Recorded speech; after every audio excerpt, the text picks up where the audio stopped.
As little children, we will dream of Christmas morn, of all the gifts and toys we knew we'd find. But we never realized a baby born one blessed night gave us the greatest gift of our lives. We were the reason that He gave His life. We were the reason that He suffered and died. To the world that was lost, He gave all He could give, to show us the reason to live.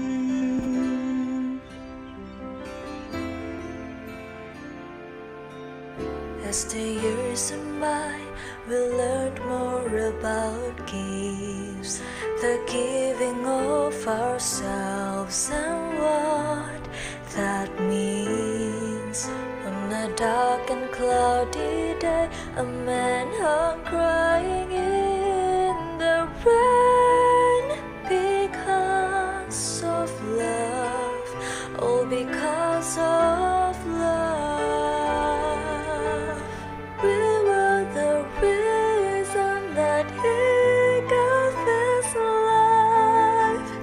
We were the reason that He suffered and died. To a world that was lost, He gave all He could give, to show us the reason to live. I finally found the reason for living. It's in giving every part of my heart to Him. In all that I do, every word that I say, I'll be giving my all just for Him, for Him. We are the reason that He gave His life. We are the reason that He suffered and died. To the world that was lost, He gave all He could give, to show us the reason to live.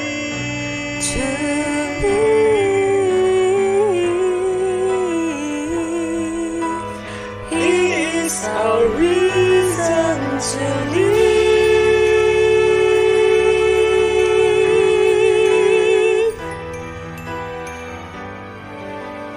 Do not let your hearts be troubled. You believe in God. Believe in me also. There are many rooms in my Father's house. If this were not true, would I have told you that I am going there? Would I have told you that I would prepare a place for you there? If I go and do that, I will come back, and I will take you to be with me. Then you will also be where I am. You know the way to the place where I am going.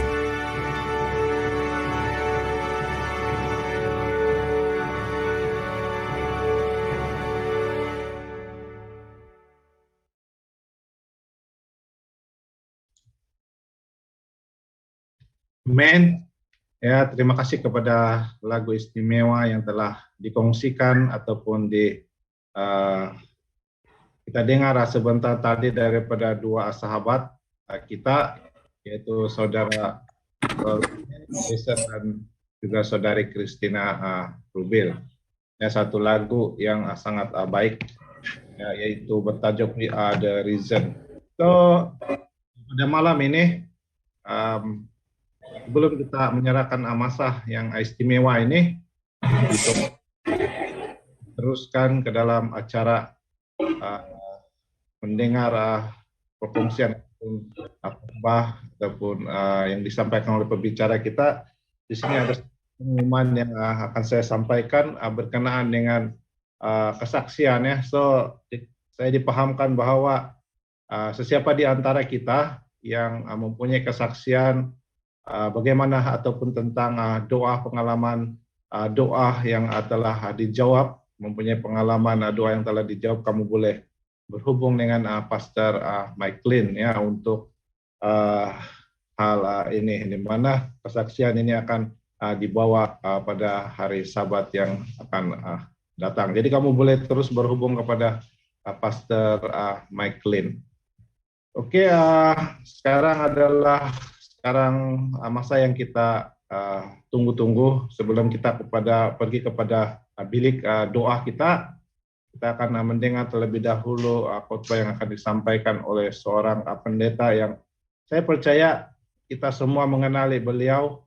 Ya, mungkin di antara kita ada yang lebih mengenali beliau berbanding daripada saya. Jadi beliau ini sebenarnya saya mengenali sudah cukup lama dan boleh dikatakan dia telah pernah memimpin Gereja Megaria dan dia jugalah yang mewujudkan cabang Gereja Megaria. Dan saya boleh katakan dialah mentor ya, ataupun ya mentor saya, ataupun saya punya orang kata sebagai guru ya, kelihatan seperti guru ataupun mentor. Bagaimana beliau memimpin gereja Megaria sebagai elder pada waktu dia masih elder di gereja Megaria. Jadi dia ini adalah pendeta ataupun pastor Minsun Pengalin. Ya, semua kita mengenali beliau dan saya percaya bahwa kalau kita tanya dengan nama ini, saya percaya semua kenal dia. Ya, sekarang dia sedang menuntut semester akhir di IU Thailand dan saya harap dia akan ke Megaria bila habis nanti. Ya, kalau kita harap-harap begitulah. Oke, saya tidak akan membuang masa, saya akan terus karena masa ini saya akan serahkan masa ini kepada Pastor Pastor Minsun. Recording in progress.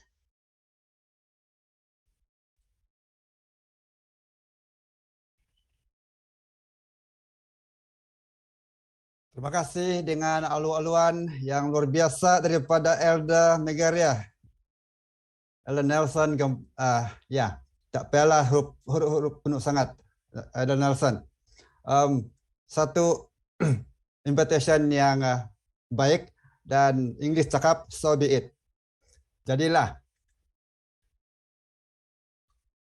Dan malam ini adalah malam kita yang ketujuh. Dan tajuk kita pada malam ini adalah Perkebunan Tiga Malaikat, Sabat, dan Doa. Semalam dan malam-malam yang sebelumnya kita sudah mendengar beberapa tajuk yang sangat indah dan luar biasa dan sangat menginspirasikan kita.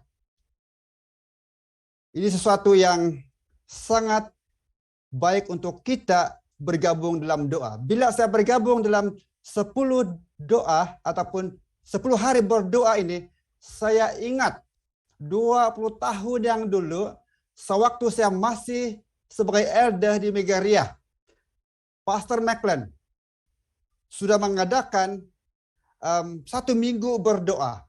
Dan Pastor McLean panggil minggu berdoa ini sebagai doa perantaraan. Dan ada 2 lagu tema yang masih segar dalam pikiran saya sampai hari ini, yaitu jadikanlah aku rumah doamu. Yang kedua, Here I am Lord, send me. Ini antara lagu tema yang masih segar, masih ingat, dan saya masih suka sampai hari ini. Dan biasanya bila kami habis 1 minggu berdoa, kami ada makan-makan. Dan saya harap hari yang ke-10 nanti kita ada potluck. Tapi kita makan di meja masing-masing. Dan apa yang Pastor McLean buat pada waktu itu bagi saya sangat menginspirasikan saya. Dan saya percaya banyak daripada doa-doa yang kami doakan kebetulan saya pada waktu itu saya adalah koordinator untuk menyediakan agenda doa setiap malam. Dan pada malam ini, acara ini mengingatkan saya 20 tahun yang dulu. Sewaktu saya masih berada di Megaria. Bagi saya, Megaria ini adalah rumah kedua saya. Kebetulan saya ada rumah di sana. Dan pada malam ini, saya tidak akan berpanjang lebar karena saya tidak menyediakan PowerPoint. Saya sengaja untuk tidak buat. Tapi saya mau coba saya mencoba sesuatu yang lain pada hari ini. Memang kita sudah biasa dengan PowerPoint. Apabila seorang akan berbicara di hadapan. Supaya kita punya fokus itu bukan kepada wajah pembicara. Jadi malam ini saya minta maaf kepada kamu sebab kamu terpaksalah menatap wajah saya di dalam screen laptop kamu ataupun screen handphone kamu. Dan sebelum itu, izinkan saya untuk melayangkan doa sebelum kita bermula kepada isi yang kita ingin fokuskan. Tuhan di sorga, terima kasih sekali lagi. Urapan Roh Kudus Tuhan memimpin saya lewat bicara pada malam ini. Biarlah tajuk perkabaran 3 malaikat dan sabat dan doa ini menjadi inspirasi kami untuk maju di dalam doa kami. Dalam Yesus kami berdoa. Amin.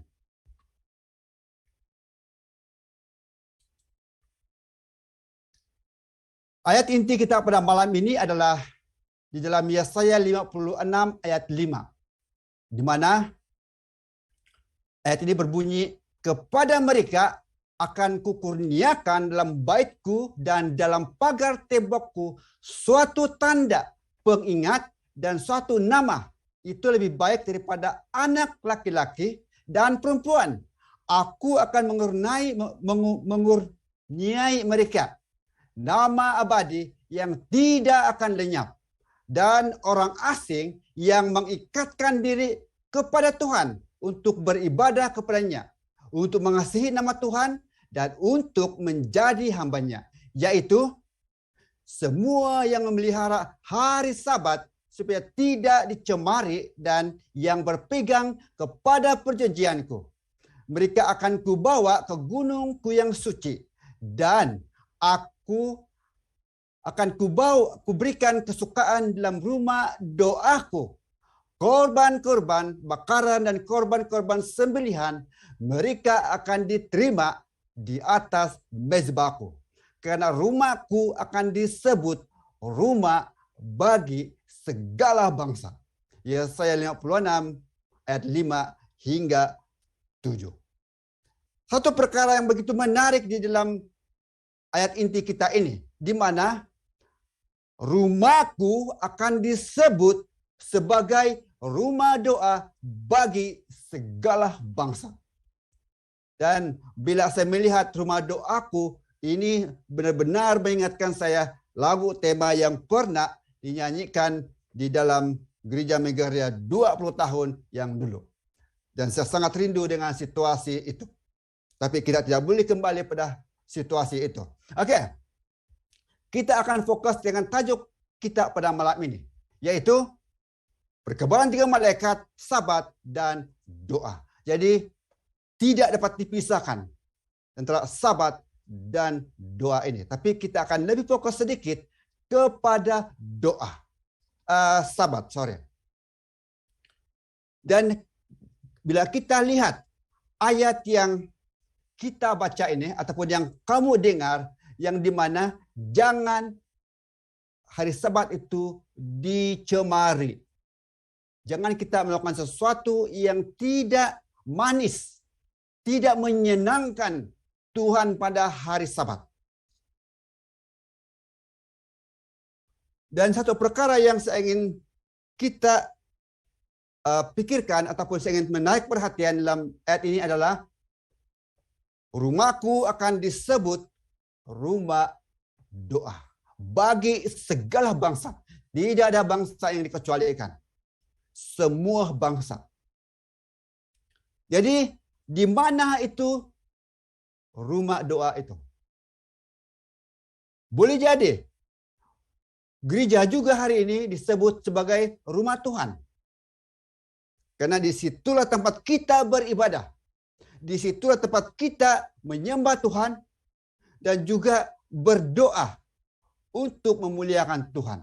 Tetapi satu perkara yang saya ingin kongsikan kepada kita, yaitu 1 Korintus 6 ayat 19, di mana ia berbunyi, atau tidak tahukah kamu bahwa tubuhmu adalah bait Roh Kudus yang diam di dalam kamu. Roh Kudus yang kamu peroleh dari Tuhan dan kamu bukan milik kamu sendiri. Ayat ini memberitahu kita bahwa tubuh kita ini adalah rumah Tuhan. Jadi tubuh kita ini juga adalah rumah doa. Jadi kita pergunakan diri kita, pikiran kita, supaya dengan diri kita ini kita menjadi saluran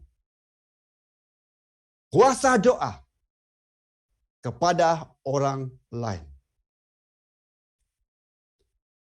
1 minggu yang dulu, ataupun lebih kurang 2 minggu lebih kurang, saya dan beberapa pelajar yang lain dan bersama dengan Dean Departemen Teologi pergi ke sempadan Thailand dengan Myanmar. Dan tujuan kami ke sana adalah untuk menghantar beberapa keperluan ataupun bantuan kepada orang-orang yang terlibat dalam sengketa. Dan ramai orang yang berada di dalam kamp perlindungan itu. Dan kebetulan waktu ini, ya seperti yang kita tahu, bahwa berlaku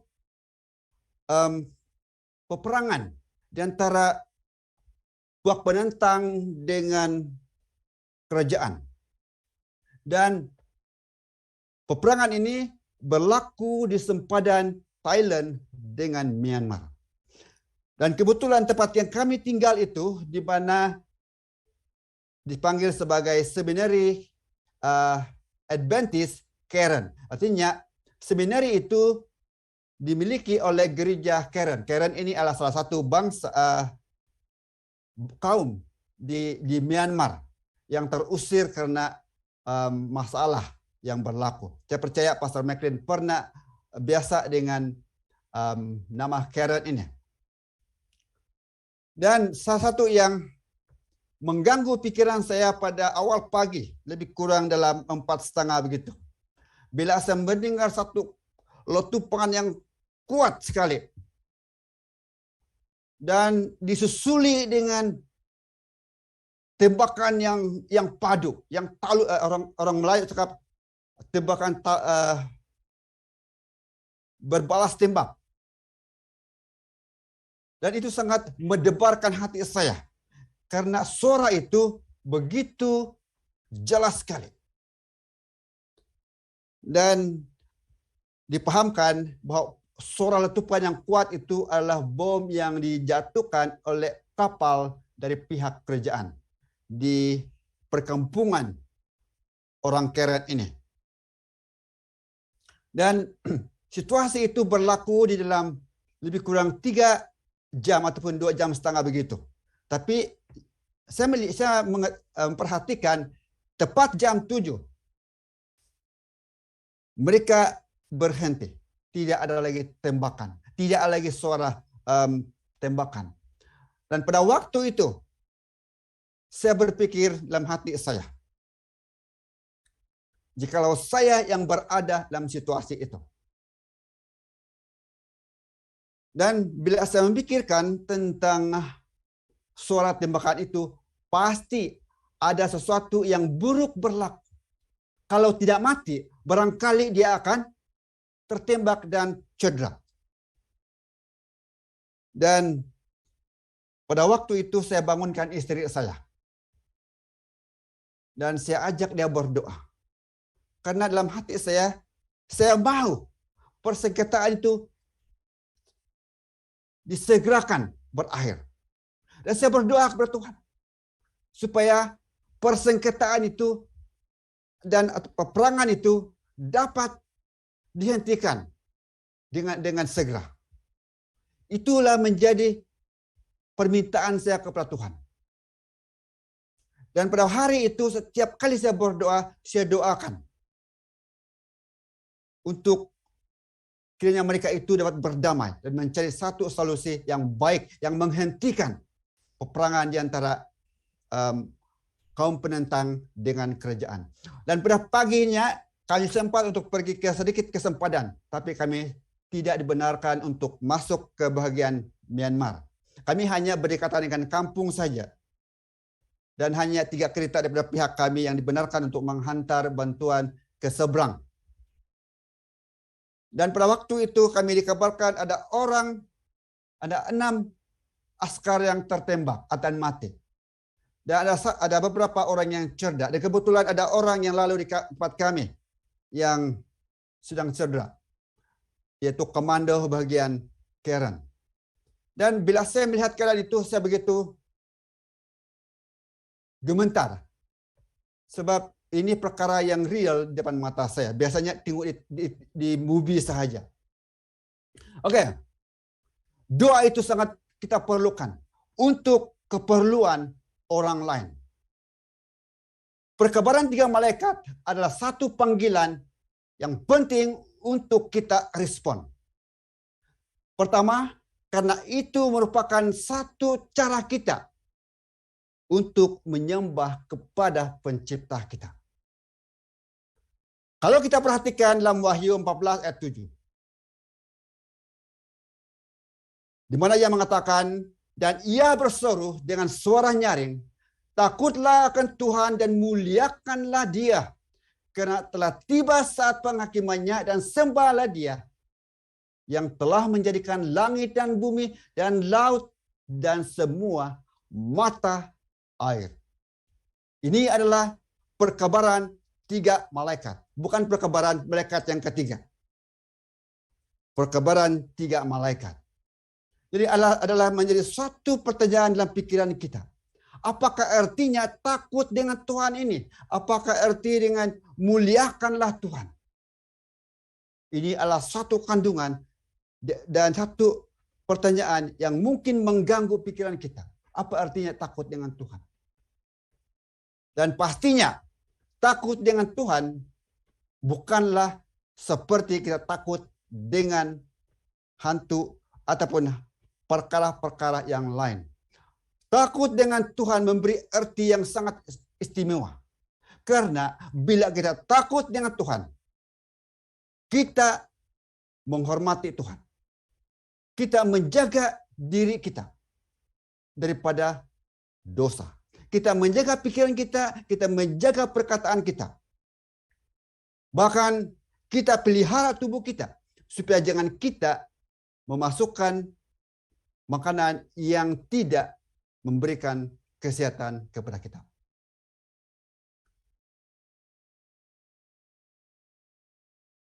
Kalau kita lihat di dalam poin hari Sabat ini.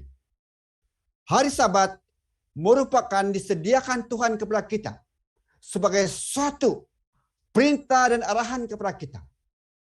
Yaitu hari Sabat itu merupakan hari istimewa untuk semua umat manusia untuk menyembah Tuhan. Kita perhatikan Ibrani 4 ayat 9 yang mengatakan, jadi masih tersedia satu hari perhentian, hari ke-7 bagi Tuhan.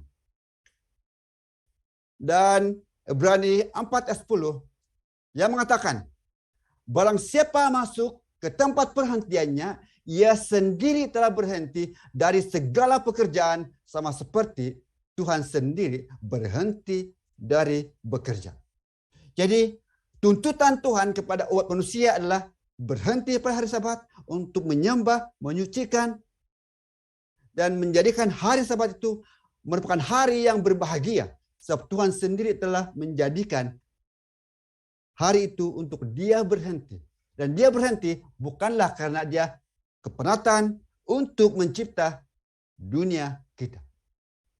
Hari Sabat ini Tuhan sengaja mewujudkan sebagai satu medium antara manusia dengan Tuhan untuk hari dia bersekutu, hari bersama-sama, hari untuk mengikatkan satu perhubungan yang indah antara manusia dengan Tuhan. Karena dalam Kejadian 1 ayat 1 dia mengatakan, demikian selesailah penciptaan langit dan bumi dan segala isinya. Dan Tuhan selesai dengan kerja penciptaan pada hari ke-7. Jadi kita lihat di sini. 6 hari dia menciptakan, itu sudah merupakan satu hari yang sempurna buat Tuhan untuk menciptakan dunia kita. Hari ke-7 itu bukan lagi Tuhan pergunakan untuk mencipta, tetapi dia sengaja untuk mewujudkan supaya ada satu hari dia bersekutu dengan umat atau manusia yang diciptakan. Mungkin ada orang yang bertanya, Sabat ini hanya untuk orang Yahudi. Itu adalah pikiran yang tidak sesuai. Karena apa yang kita baca seperti tadi adalah Sabat ini adalah untuk umatnya, umat manusia. Kalau kita lihat dalam Markus 2 ayat 27 mengatakan Sabat untuk manusia. Tidak pernah dikatakan Sabat itu untuk orang Yahudi ataupun untuk orang Israel. Sabat untuk manusia. Siapa saja diri dia manusia, artinya Sabat itu untuk dia. Apapun bangsa di dunia hari ini, asalkan dia manusia, Sabat itu adalah untuk dia juga. Kecuali orang itu bukan manusia, barulah dia terkeluar daripada tuntutan Sabat itu untuk manusia.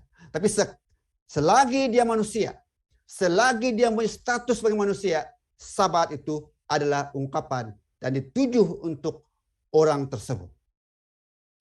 Dan pada hari Sabat mengingatkan kita untuk bersukacita dalam kasih Tuhan.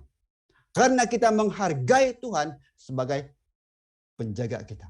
Dan kita diingatkan bahwa kita ini dicipta untuk tujuan penyembahan kepada Tuhan. Kita bukan label binatang yang lain. Mereka bukan dicipta untuk menyembah Tuhan. Tapi manusia sengaja Tuhan cipta untuk menyembah Dia. Dan pada hari Sabat, hari yang bersukacita. Dan saya harap tidak ada orang menjadikan Sabat ini menjadi satu beban untuk kita. Waktu saya zaman remaja dahulu, saya melihat Sabat ini sebagai satu beban untuk saya. Karena pada hari Sabat saya tidak boleh bermain bola. Tapi bila dipikirkan hari ini, semakin matang kita dalam penurutan kita kepada agama kita ataupun kepada hari Sabat, kita semakin paham.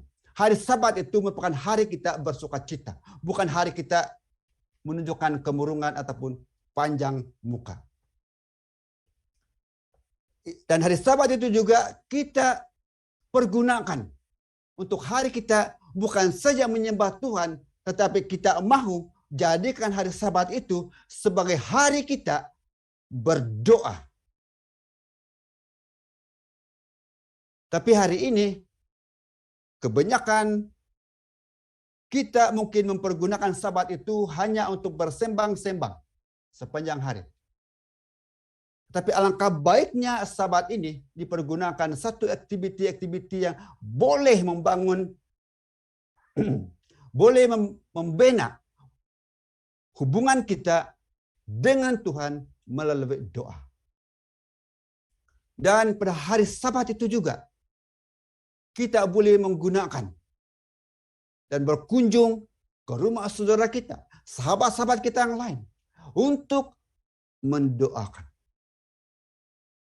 Jadi pada hari Sabat ini besar sekali manfaat untuk kita. Dan hari Sabat itu juga merupakan hari kita menunjukkan kesyukuran kita kepada Tuhan. Karena Tuhan begitu baik, Tuhan menunjukkan kemurahan kepada kita. Karena bukan saja Tuhan telah menciptakan Sabat ini menyediakan sebab ini sebagai klimaks kepada hubungan dia dengan manusia. Tetapi yang paling penting di sini adalah apa yang Tuhan perbuatkan ataupun Yesus perbuatkan, yang paling penting adalah kematian Yesus di kayu salib yang menunjukkan suatu gambaran kasih yang menarik manusia kepada Yesus. Yesus telah menyempurnakan rencana indah surgawi untuk mati di kayu salib agar manusia nanti yang ditebusnya akan menjadi umat kesayangan Tuhan. Hari ini kita tidak mau hanya kita saja yang mengetahui keistimewaan berdoa ini. Hari ini, malam ini, mari kita berdoa kepada orang lain. Sebelum kita bersurai daripada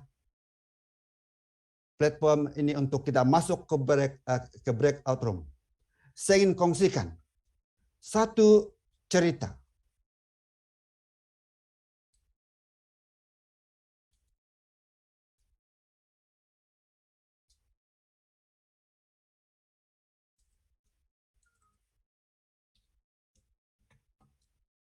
Bila saya menyebut kapal Titanic, pasti tidak ada di antara kami yang tidak tahu. Bahkan mungkin pernah menontonnya berkali-kali. Karena terdapat satu adegan dramatik di dalam movie tersebut. Karena ada adegan percintaan yang sangat menyedihkan. Tapi itu bukan fokusnya dalam cerita ini. 2 tahun selepas Titanic tenggelam, ada lagi sebuah kapal yang diberi nama Emperor of Ireland yang tenggelam pada 1914, 2 tahun selepas Titanic tenggelam, yaitu pada Mei 29. Tapi tenggelamnya The Emperor of Ireland sangat berbeda sekali dengan tenggelamnya Titanic. Karena Emperor of Ireland, dia hanya mengambil masa 14 menit, kapal ini sudah berada di dasar laut. Begitu cepat. Karena Titanic hampir 2 jam baru dia tenggelam sepenuhnya. Dalam kapal itu, di mana penumpangnya lebih kurang 1.457, yang terselamat hanya 456. Dan 1.014 orang yang terkorban di dalam nahas ini. Dan dalam kapal itu yang berlayar daripada Quebec menuju ke negeri yang lain, ke London, terdapat satu grup pemuda Kristen di mana mereka ini adalah ketua pemuda Kristen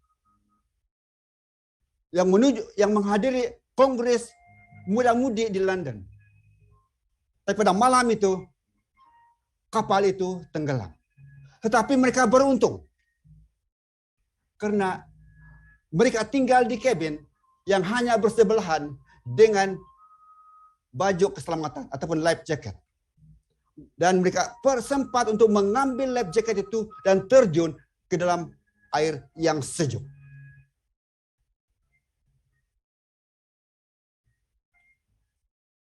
Pada malam itu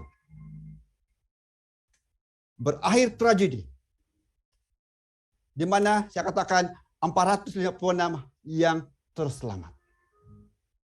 Dan beberapa hari selepas tragedi itu, nahas itu, semua orang-orang yang terselamat telah berkumpul semula. Dan mereka mencari 170 pemuda Kristen yang menghadiri kongres di London. Tidak ada satupun antara mereka yang terselamat di dalam nahas itu. Soalan saya kenapa? Sedangkan mereka ini telah mengambil baju keselamatan. Dan satu temuduga, interview ataupun penyiasatan, di mana ini 170 orang ketua muda-mudi. Kenapa tidak ada yang mereka terselamat satupun? Dan pada waktu itu, mulailah para yang terselamat itu menceritakan pengalaman mereka. Di malam yang penuh dengan dramatik dan tragik itu. Mereka menceritakan bahwa dikatakan ada beberapa muda-mudi yang berenang kepada mereka dan menyerahkan baju keselamatan itu kepada mereka. Muda-mudi lelaki dan perempuan membuka baju keselamatan itu dan memberikan kepada orang lain.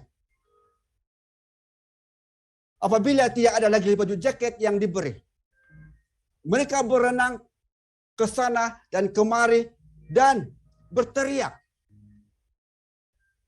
"Adakah kamu merupakan orang Kristen?" Dan pada malam itu, muda-mudi Kristen yang sedang berenang di dalam air yang sejuk itu, mereka pergi kepada orang-orang dan mendoakan mereka. Selepas itu, mereka mati. Tapi ada satu cerita yang paling menyengat hati. Seorang laki-laki yang besar badan, tegap, menceritakan pada malam itu dia kata, seorang perempuan muda yang berumur lebih kurang dalam 17 tahun, 18 tahun begitu, telah berenang kepada saya. Dan dia menyerahkan jaket keselamatan itu kepada saya. Lalu saya mengambilnya dan memakai. Tetapi apabila saya berpikir sejenak, kenapa lelaki ini mengambil baju keselamatan daripada perempuan yang muda? Tidak mungkin, ini sesuatu yang memalukan saya. Jadi dia berenang balik kepada perempuan itu, kepada gadis itu, dan dia serahkan. Dan gadis itu bertanya kepada lelaki ini. Dan soalan dia, adakah kamu mengenal Yesus? Lelaki ini menjawab, saya tidak mengenal Yesus dan saya bukan orang Kristen. Lalu perempuan ini berkata kepada lelaki ini. Dan dia melontarkan baju keselamatan itu balik kepada lelaki itu. Dan dia mengatakan, lebih baik saya mati daripada kamu. Karena saya sudah mengenal Yesus sebagai Tuhan dan penyelamat pribadi saya. Kalau kamu mati, kamu belum mengenal Yesus. Dan kamu mesti hidup. Lelaki itu, dia menceritakan pengalaman dia di kelompok orang yang terselamat, dia menangis. Dia mengatakan, pada malam kejadian itu, saya selamat 2 kali. Pertama, saya selamat daripada air. Dan yang kedua, saya terselamat dari dosa. Karena pada malam itu, saya telah mengambil satu keputusan untuk menyerahkan diri kepada Yesus.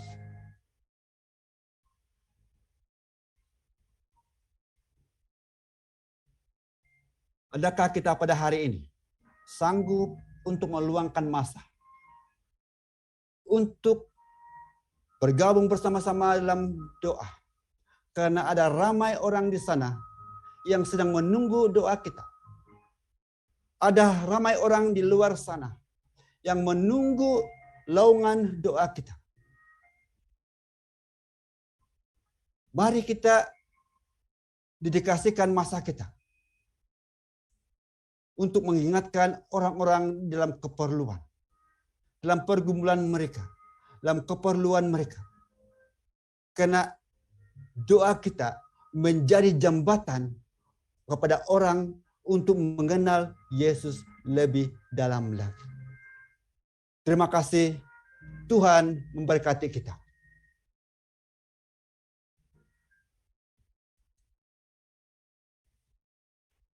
Recording